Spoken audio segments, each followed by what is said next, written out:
कैसे हैं आप लोग। लास्ट क्लास में हम लोगों ने देखा था हिस्टोरिकल बैकग्राउंड्स का पहला लेक्चर जो 1853 चार्टर एक्ट्स पे ख़त्म हुआ था। टुडे गवर्नमेंट ऑफ इंडिया 1858 से हमें कवर करना है, ठीक है। Before start you should follow decode UPSC for the right guidance, for the right strategy and for the right knowledge to get into the list of UPSC examinations. Okay, चलिए पढ़ते हैं। Government of India Act 1858 revolt of 1857 के बाद आता है, ठीक है। अब यहाँ पर जो है EIC जो है वो हट जाती है और ब्रिटिश जो पार्लियामेंट है वो डायरेक्टली जो है कंट्रोल कर लेती हैं किसको, इंडिया के टेरिटरी में, ठीक है।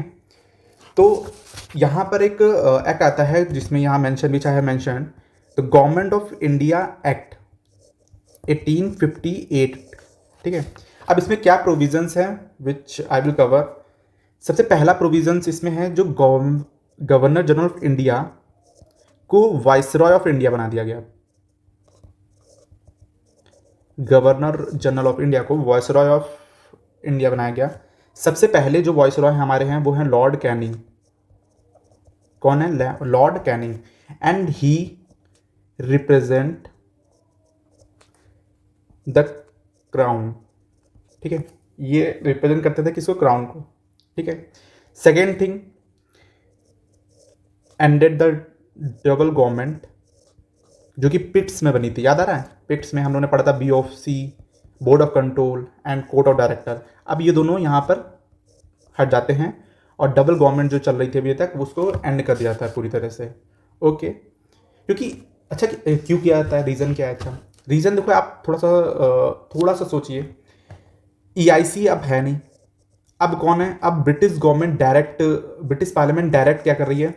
रिप्रेजेंट कर रही है, डायरेक्ट क्रोन कर रही है, डायरेक्ट कॉन्कर कर रही है, ठीक है। तो डायरेक्ट रूल कर रही है, कह सकते हो। तो अब जब EIC है नहीं तो वहाँ के बोर्ड ऑफ मेंबर या कोर्ट ऑफ डायरेक्टर का क्या मतलब है?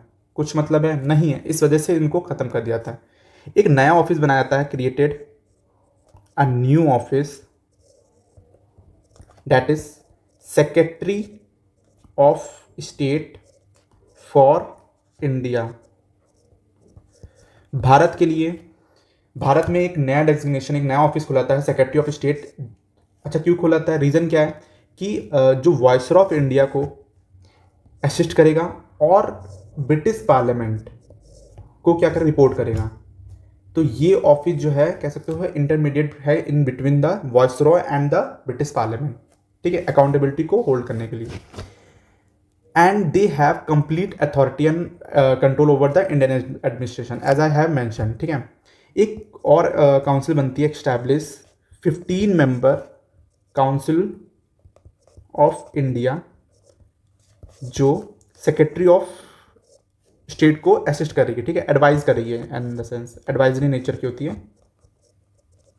ये जो वर्ड्स है ना एडवाइजरी नेचर, प्लीज मेंशन जरूर करिएगा, ठीक है, because sometimes they have asked the question and with the tricked played by the UPSC, ठीक है, कि एडवाइजरी जगह पे हो सकता है उन्होंने रिकमेंडेटरी या कुछ भी ऐसा कुछ मेंशन कर सकते हैं, ठीक है। तो वो एडवाइजरी नेचर की थी बॉडी, ठीक।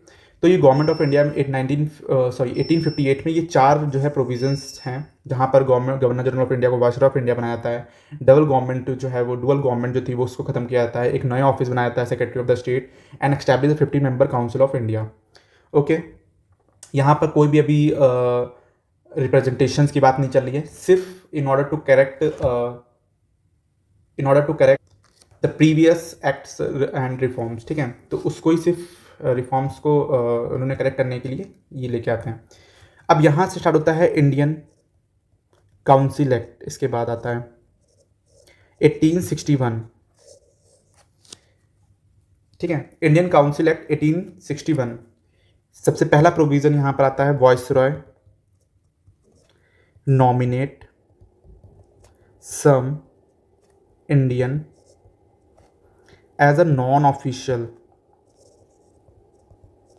members of his expanded council, ठीक है। वाइसरॉय क्या करते हैं, कुछ इंडियंस को जो है नॉमिनेट कर देते हैं एक नॉन ऑफिशियल मेंबर को। क्यों? क्योंकि 1857 में रिवोल्ट ही इस वजह से होता है, इस बिहार पे होता है क्योंकि उनको रिप्रेजेंटेशन नहीं मिलता है, ठीक है, एक्सप्लॉटेशन बहुत ज़्यादा है। तो गवर्नमेंट ने क्या सोचा, ब्रिटिश गवर्नमेंट ने क्या सोचा कि हमें चलिए अब हमें इंडियन को थोड़ा रिप्रेजेंटेशन देना पड़ेगा ताकि वो फर्दर रिवोल्ट इतना बड़े लेवल पे ना कर सकें, ठीक है। इस वजह से यहाँ पर उन्होंने नॉमिनेशन दिए गए हैं, ठीक। अब यहाँ पर लॉर्ड कैनिंग ने 3 इंडियंस को ऐड करते हैं टू द लेजिस्लेटिव काउंसिल। एक होते हैं राजा ऑफ बनारस, एक होते हैं महाराजा ऑफ पटियाला, और एक होता है sir Dinkar Rao, sir Dinkar Rao. Got it. तो पहला प्रोविज़न हमारा देख लिया है, इसमें फीचर्स कहते हैं। Second, restore the legislative power to the Bombay and the Madras presidency. We have covered कि लेजिस्लेटिव पावर कब ले ली गई थी। तो याद करें आप, गवर्नमेंट ऑफ इंडिया जब गवर्नर जनरल ऑफ इंडिया बनाया गया था तब लेजिस्लेटिव पावर ली गई थी। वो कौन से एक्ट, चार्टर एक्ट में थी? वो थी चार्टर एक्ट ऑफ 1833। ओके, तो अब उनको लेजिस्लेटिव पावर को रिस्टोर कर देते हैं, बॉम्बे को भी देते हैं और मद्रास प्रेसिडेंसी को दे देते हैं, ठीक है। थर्ड है हमारा है establish a new legislative council. 3 places के लिए बनाई गई थी, एक बंगाल के लिए बनाई गई थी, एक नॉर्थ वेस्ट प्रोविंसेस के लिए बनाई गई थी और एक पंजाब के लिए बनाई गई थी, ठीक है। तो Bengal, north west provinces, Punjab, this is an important, ठीक है, क्योंकि ये पूछ सकते हैं। And the fourth one is establish a new, sorry I have covered this. The next one is made portfolios system. मतलब ये भी इंट्रोड्यूस किया गया था कि हर एक गवर्नर को अलग अलग कोई पावर दे दी, या कुछ जो मिनिस्टर्स है उनको अलग अलग मिनिस्ट्रीज दे दी। तो इसी को ही बोलते हैं पोर्टफोलियो सिस्टम, ठीक है। तो ये इंट्रोड्यूस हुई थी किसके द्वारा? बाय कैनिंग ही होंगे, ठीक है, 1859 में, क्योंकि अभी वायसरॉय हमारे वही हैं, ठीक। नेक्स्ट वन इज एक और इम्पॉर्टेंट प्रोविजन है which is asked mostly, empower the viceroy to issue the ordinance. ये इंपॉर्टेंट है कि पूछ सकते हैं कि ऑर्डिनेंस की जो पावर है वो किस चार्टर एक्ट में या किस मतलब कि एक्ट में मेंशन है, ठीक है। तो आपने अगर ये चीज़ देखी, इसमें मेंशन है इंडियन काउंसिल एक्ट 1861 में, ठीक है, और पोर्टफोलियो भी इसी में मेंशन है, ठीक। ड्यूरिंग एमरजेंसी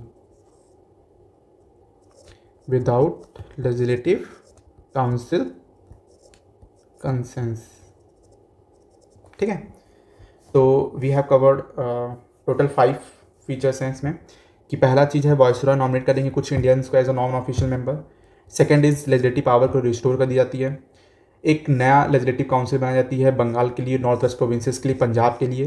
पोर्टफोलियो सिस्टम को इंट्रोड्यूस किया जाता है जो कि कॉनिंग एक्ट करते हैं 1859 में। एंड वायसरॉय को एम्पावर किया जाता है कि इशू करें ordinance during the emergency without legislative council consensus, ठीक है। तो ये हमारा इंडियन काउंसिल एक्ट 1861 है। उसके बाद फिर से फर्दर एक एक्ट आता है जो है इंडियन काउंसिल एक्ट ऑफ 1892, ठीक। अब यहाँ पर फर्दर रिप्रेजेंटेशन को और दिया जाता है, मतलब कि थोड़ा इंक्लूसिव किया जाता है, ठीक है। तो यहाँ पर increase, first provision, increase the number of additional, जो कि नॉन ऑफिशियल ही होते हैं, ठीक है, non official members in central and provincial legislative council.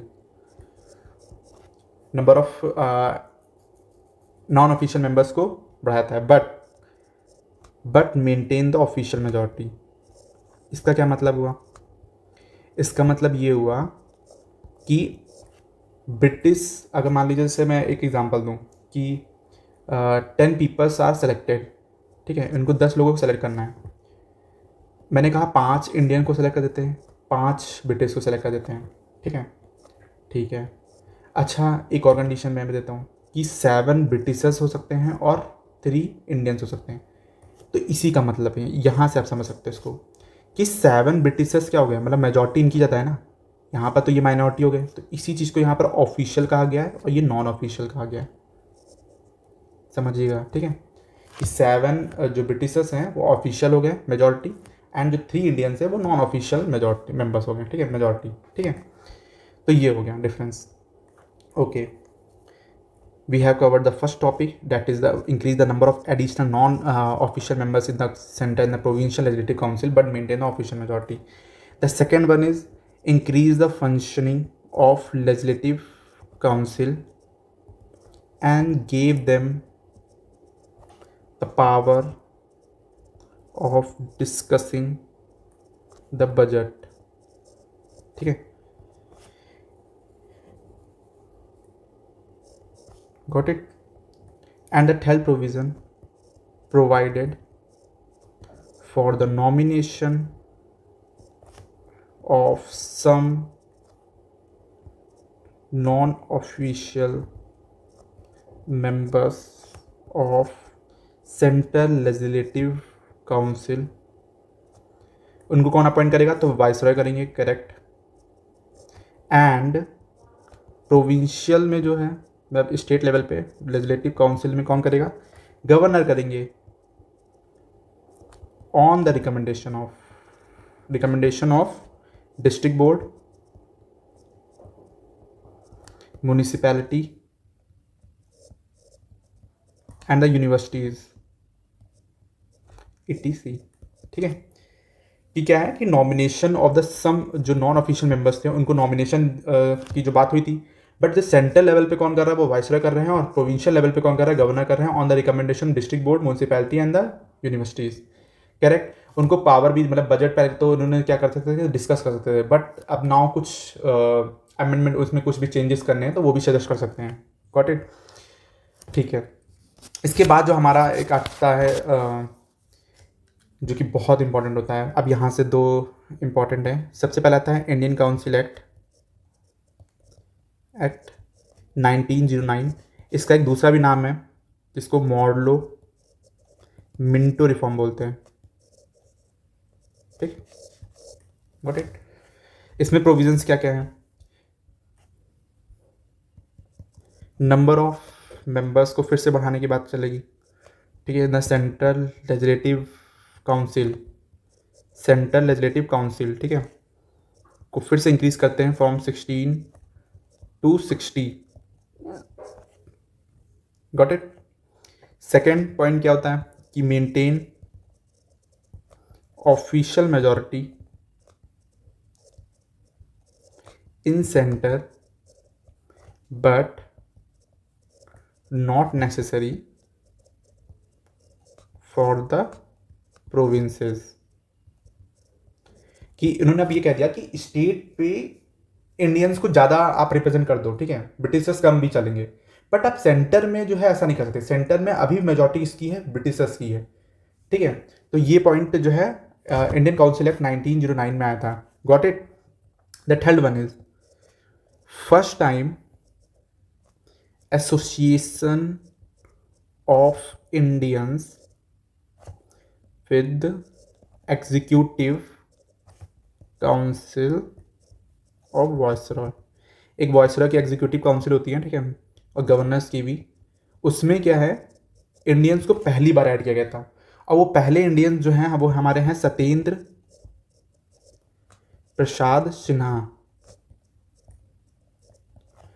और इनको अपॉइंट किया था लॉ मेंबर की तरह, ठीक है, लॉ मेंबर की तरह अपॉइंटमेंट मिलता है।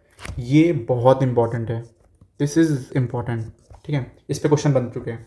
तो first time association of Indians with executive council of the viceroy governor, वो थे पहले थे सत्येंद्र प्रसाद सिन्हा, जिनको लॉ मेंबर की तरह अपॉइंट किया था, ठीक है। The fourth one is introduce system of communal representation या सेपरेट रिप्रेजेंटेशन कह सकते हो, फॉर द, इसके लिए बात हुई थी, मुस्लिम्स के लिए, ठीक है। अब यहाँ पर ही देखो, ये एक्चुअली क्या है, इसका हिस्टोरिकल थोड़ा बैकग्राउंड ये है कि आगा खान जाते हैं मिलने के लिए, ठीक है, मुस्लिम्स के लिए, तो यहाँ पर उनको फिर रिफॉर्म्स में सेपरेट इलेक्टोरेट का रिप्रेजेंटेशन उनको दिया जाता है, ठीक, बाय एक्सेप्टिंग सेपरेट इलेक्टोरेट, ठीक है, ये भी इंपॉर्टेंट है पॉइंट, इस पे भी क्वेश्चन बनते हैं, ठीक है। फर्स्ट टाइम कम्युनल रिप्रेजेंटेशन दिया गया था मुस्लिम्स को bye accepting the separate electorate, ठीक। ये 4 पॉइंट जो हैं बड़े इंपॉर्टेंट, जिसमें कि लास्ट 2 जो है वो इस पे क्वेश्चंस बनते रहते हैं, तो ये बहुत इंपॉर्टेंट है, ठीक है। द नेक्स्ट वन इज, जैसे कि देखिए लिखा हुआ है यहाँ पर, मॉर्लेमेंटरी रिफॉर्म, ठीक है। And the next one is Montagu Chelmsford reform, जो कि 1919 में आया था, ठीक है। इसको भी हम देखते हैं, इसमें क्या क्या हुआ था। चलिए सर इसको लिखते ही हैं, ठीक है, इसमें तो लिखा हुआ है, एक मिनट मुझे पेज ऐड करने दें, ठीक। गवर्नमेंट ऑफ इंडिया एक्ट 1919, जिसको हम लोग क्या बोलते हैं, मॉन्टेग चेम्स, CHELMS है, ठीक है, चेम्सफोर्ड रिफॉर्म, गॉट इट। अच्छा, यहाँ पर इसमें क्या क्या प्रोविजंस आते हैं। सबसे पहला प्रोविज़न आता है कि यहाँ पर सेपरेट की जाती है, किसमें 2 सब्जेक्ट बनाए जाते हैं, एक होता है सेंट्रल लेवल पे, एक होता है प्रोविंशियल लेवल पे, ठीक है। क्योंकि सेंटर की अपनी प्रॉब्लम होंगी, ठीक है, प्रोविजन की अपनी प्रॉब्लम होंगी, प्रोविंशियल की अपनी प्रॉब्लम होगी, ठीक है, तो उनके लिए एक अलग अलग सब्जेक्ट बना दिया गया कि सेंट्रल लेवल पे आप डिसाइड करो और प्रोविंशियल लेवल पे आप डिसाइड करो, ठीक है, 2 सेपरेट हो गए, ठीक। अच्छा, इस प्रोविंशियल सब्जेक्ट में भी फर्दर डिवाइड किया जाता है, एक होता है ट्रांसफर्ड, दूसरा होता है रिजर्व्ड, ठीक है। इस पूरे प्रोसेस को, इस चीज को पूरे को क्या बोलते हैं, इन्होंने एक नाम टर्म दिया है, इसको बोलते हैं डायरची, ठीक, डायरची। अच्छा, ये ट्रांसफर्ड और रिजर्व्ड क्या होता है, इस पे PYQ क्वेश्चन बन चुका है, ठीक है, कई बार बन चुका है, तो इस वजह से मैं थोड़ा सा इसको डिटेल में डिस्कस करूंगा, होलिस्टिक डिस्कस करूंगा, ठीक है, कि सेंट्रल और प्रोविंशियल सब्जेक्ट्स बनते हैं। प्रोविंशियल सब्जेक्ट को 2 में डिवाइड किया जाता है, ट्रांसफर्ड, रिजर्व, ठीक है। ये ट्रांसफर्ड क्या है या रिजर्व क्या है, ठीक, समझना। एग्जीक्यूटिव मेंबर्स की काउंसिल है जो किसको असिस्ट करती है, वाइसरॉय, उनको देखते हैं, ठीक है, वाइसरॉय, ठीक। एक लेजिस्लेटिव काउंसिल होगी जिसमें मेंबर्स होंगे, करेक्ट। ये दोनों अभी अलग अलग फंक्शन कर रहे हैं, ठीक है, एक दूसरे से इंटरकनेक्टेड हैं, गॉट इट। अब यहाँ पर रिजर्व में क्या होता है, रिजर्व सब्जेक्ट्स वो सब्जेक्ट होंगे जो वाइसरॉय और उनकी एग्जीक्यूटिव मेंबर्स की काउंसिल्स के अंडर में आते हैं, ठीक है। इसमें लेजिस्लेटिव मेंबर्स के और उनके काउंसिल जो हैं उनका रिकमेंडेशन नहीं लिया जाता है, ठीक है, इनका रिकमेंडेशन नहीं लिया जाता है, ठीक है, रिकमेंडेशन नहीं लेते हैं, ठीक। लेकिन ट्रांसफर्ड में क्या होता है कि जो वॉइसरॉय हैं उनकी एग्जीक्यूटिव जो काउंसिल है वो लेजिस्लेटिव मेंबर्स या काउंसिल जो है उनका रिकमेंडेशन यहाँ पर मतलब चाहिए होता है, गॉट इट, ठीक है। क्या समझे कि रिजर्व में वॉइसरॉय एंड एग्जीक्यूटिव काउंसिल इस सब्जेक्ट को कंट्रोल करते हैं विदाउट लेजिस्लेटिव काउंसिल के मेंबर को इन्वॉल्व किए हुए। बट ट्रांसफर में क्या होता है कि लेजिस्लेटिव मेंबर्स भी इन्वॉल्व होती हैं, गॉट इट। अब इसमें पूछा जाता है कि कौन कौन से सब्जेक्ट्स आते हैं, तो आप 4 से 5 लिख लो, ठीक है, 4 से 5 आप रख लो, उनका मैं नाम बताता हूँ, जैसे कि law and order, police, revenue, ठीक है, लॉ एंड ऑर्डर, पुलिस हो गया, रिवेन्यू हो गया, ठीक।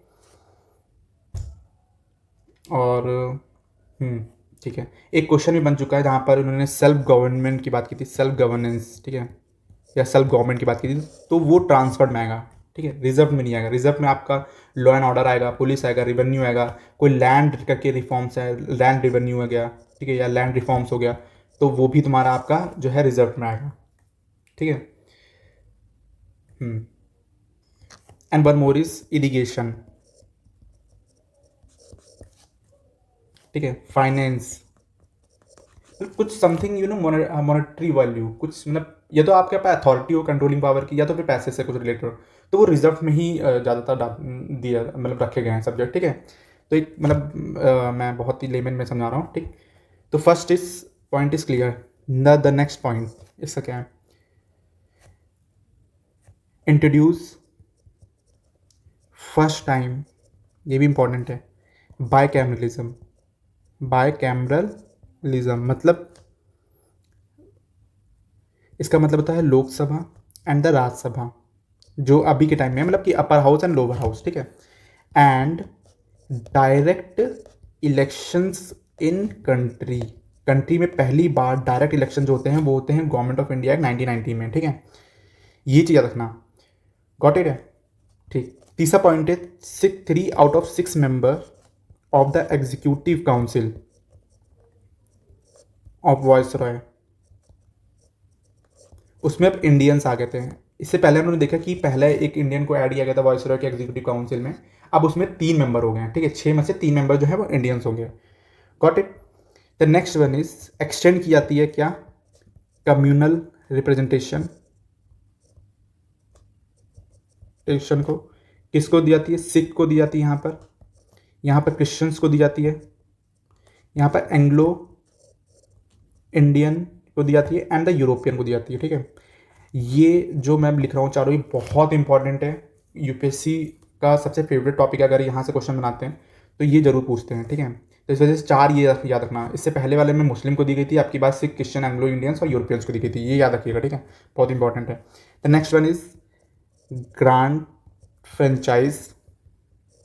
फ्रेंचाइज मतलब कि इलेक्शन में पार्टिसिपेट करने की बात कर रहा हूँ, ठीक है, जो वोट देने की पावर है, on the basis of tax, property and education, कि यहाँ पर जो है फ्रेंचाइज मतलब आप वोट भी दे सकते हो, ठीक है, इसकी भी पावर यहाँ पर दी गई थी, ठीक। प्रोविजन इसके बारे में मेंशन है गवर्नमेंट ऑफ इंडिया 1919 में, ठीक है। इस वजह से ये इंपॉर्टेंट है ये पूरा एक्ट, ठीक।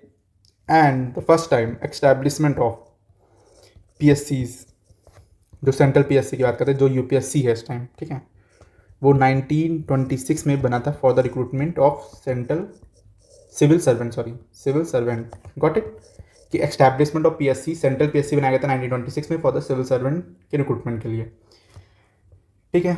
And the next one is separate. अब देखो सब्जेक्ट्स अलग अलग है तो भाई बजट भी तो अलग अलग आएगा, तो वही चीज़ की बात की गई, प्रोविंशियल बजट अलग होगा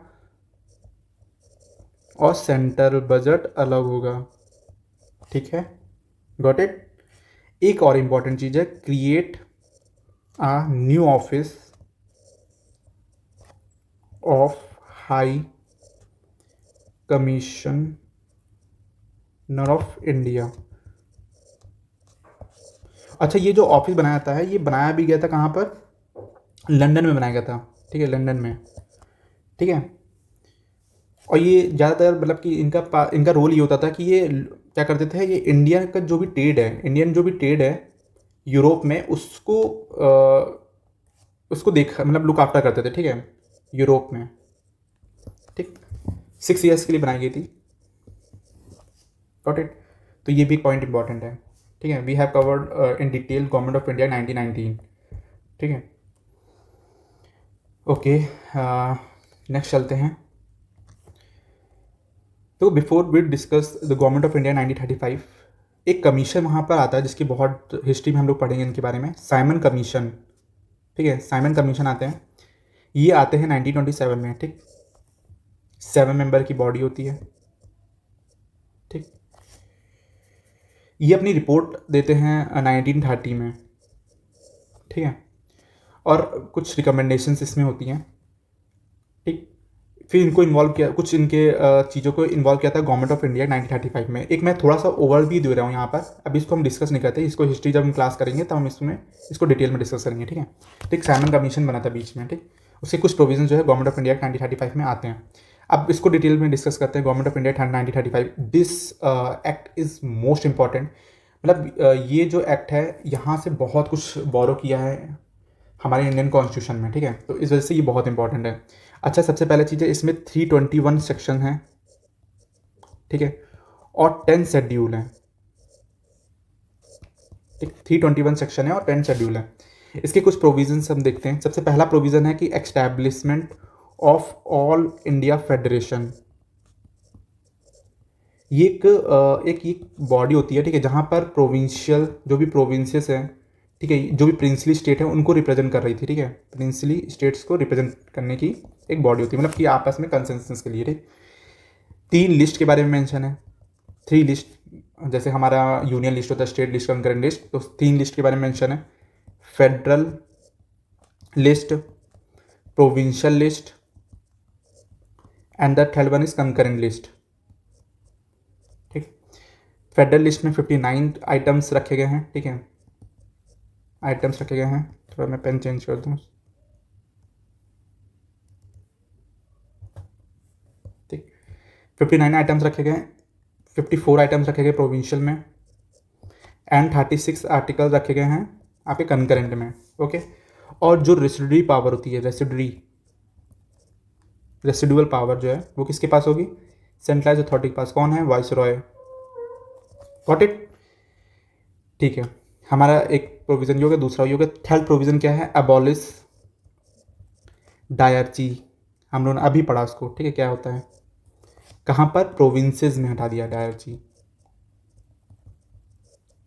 एंड इसको फिर से इंट्रोड्यूस किया गया किसमें? सेंटर पे। बट एक पॉइंट याद रखना कि इंट्रोड्यूस तो किया गया था सेंटर पे, बट इम्प्लीमेंट नहीं हो पाया था। ठीक है, इम्प्लीमेंट नहीं हुआ था। ठीक है, फिर एक इम्पॉर्टेंट है वही चीज़, इंट्रोड्यूस बाइकैमरलिज्म। इसमें 6 आउट ऑफ 11 प्रोविंसेस में बाइकैमरलिज्म आ गया था। ठीक, same with the communal representation, फिर से बढ़ेगा, फिर से दिया गया था। किसको किसको आपकी बार दिया गया? आपकी बार दिया गया डिप्रेस्ड क्लास को, वुमेन को एंड द लेबर को। ठीक है, डिप्रेस्ड क्लास को, वुमेन को और लेबर को। Got it? फिर एक्सटेंड किया गया। देखो, जो भी चीज़ हम लोगों ने गवर्नमेंट ऑफ इंडिया 1919 में किया उसी का फर्दर एक्सटेंशन है सब। ठीक है, एक्सटेंड किया गया फ्रेंचाइज को। फिर अब यहाँ पर अबाउट एक फैक्ट है कि 10% जो है इन टोटल पॉपुलेशन जो है वो वोट दे सकती थी। ठीक है, तो फिर आरबीआई का एस्टैब्लिशमेंट होता है।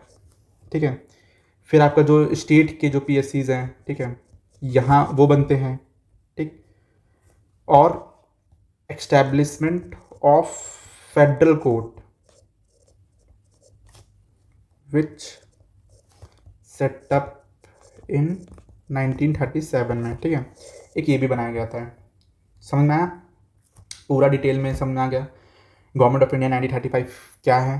ठीक है, इससे ज़्यादा नहीं पूछेंगे, इतना ही पूछेंगे। मतलब जितने भी मैंने अभी प्रोविजंस कवर किए हैं, they are much more than sufficient. मैंने बता दिया कि कहाँ से क्वेश्चन ज़्यादा बनते हैं, इसलिए उस पॉइंट पे मैंने इंपॉर्टेंट भी लिखा हुआ है। ठीक है, सो या दिस इज़ इट कि गवर्नमेंट ऑफ इंडिया 1935। एक लास्ट और आता है हमारा जो हमें पढ़ना है, एक पेज ऐड करना पड़ेगा जस्ट। ठीक है, पीवाईक्यू अभी हम लोग इसको पीवाईक्यू भी देखेंगे, पहले हम अपना खत्म कर ले सिलेबस। लास्ट बचा हुआ है इंडियन इंडिपेंडेंट एक्ट 1947 के क्या प्रोविजंस है। ठीक है, तो अब India independent act 1947 time period आपको समझ में आ गया होगा कि किस समय की बात चल रही है, इंडिपेंडेंट हमारा अचीव होने वाला था। ठीक है, we have attain the independent. So उसके बाद फिर क्या क्या चीज़ें प्रोविजंस में आई थी, उसी चीज़ को हम लोग डिस्कस करेंगे। सबसे पहले यहाँ पर उस समय में पीएम जो थे वो थे क्लीमन एल्टी, ये याद रखना, वनडे एग्जामिनेशन पूछ लेते हैं। ठीक है, declare that the British rule would and by the 1948 तक हो जाएगा। ठीक है, अच्छा प्रोविजन डिस्कस करते हैं। सबसे पहले एंडेड द ब्रिटिश रूल। ठीक है, इन इंडिया में यहाँ पर ब्रिटिश रूल समाप्त होता है और डिक्लेयर करते हैं इंडिया को एज इंडिपेंडेंट, ठीक, और एक सोवरेन स्टेट। पहला प्रोविजन ये। दूसरी चीज़ पार्टीशन ऑफ इंडिया की बात की गई थी। Got it? अबॉलिश किया गया जो भी ऑफिस बनाया था हम लोगों ने, किसका? वाइसरॉय का। Got it?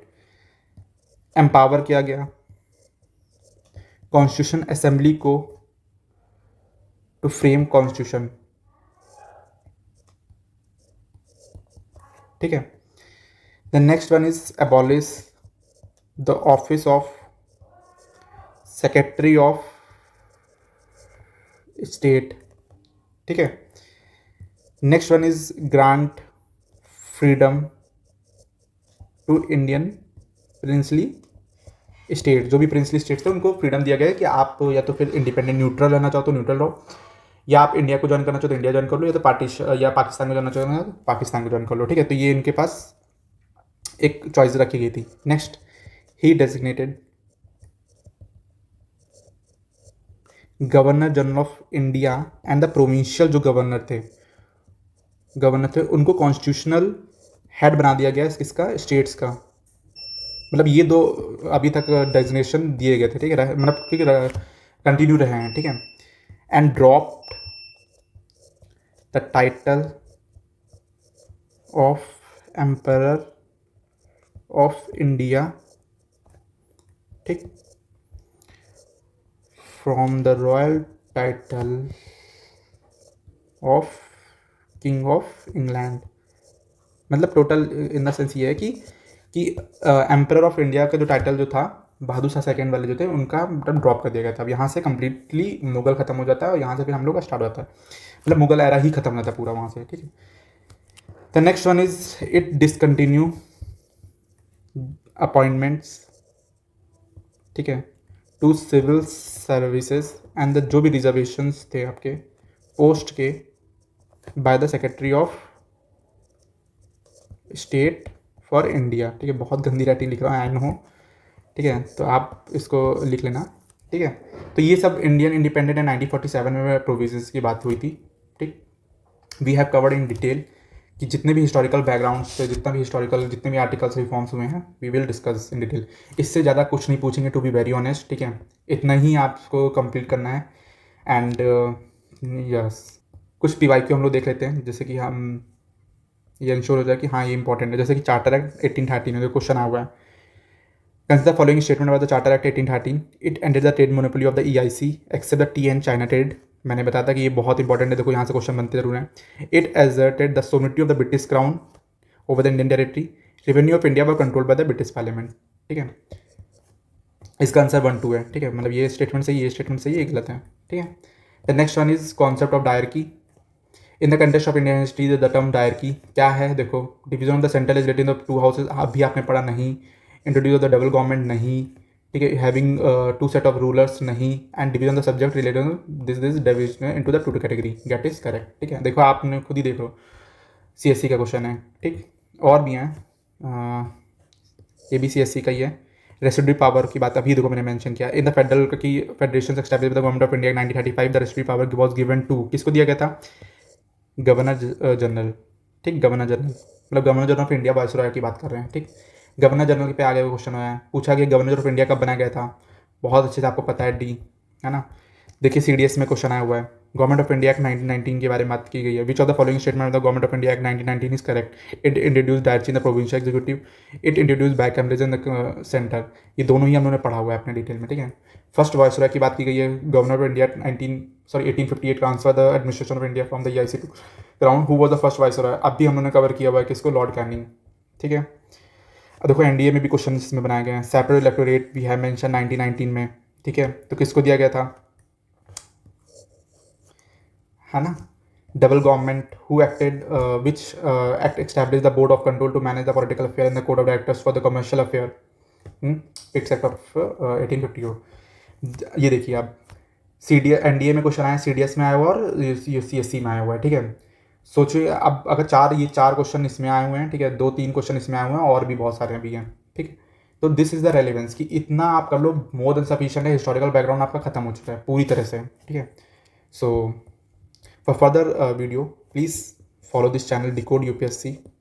आपको लिमिटेड रिसोर्सेज मिलेंगे, लिमिटेड नॉलेज मिलेगी और smart way of solving the PYQs ये भी यहाँ पे इंश्योर किया जाएगा, ठीक है, कि ताकि आप लिस्ट में कम नहीं, less input more output, this is our goal, ठीक। Thank you so much, please subscribe, like and share this channel, thank you so much.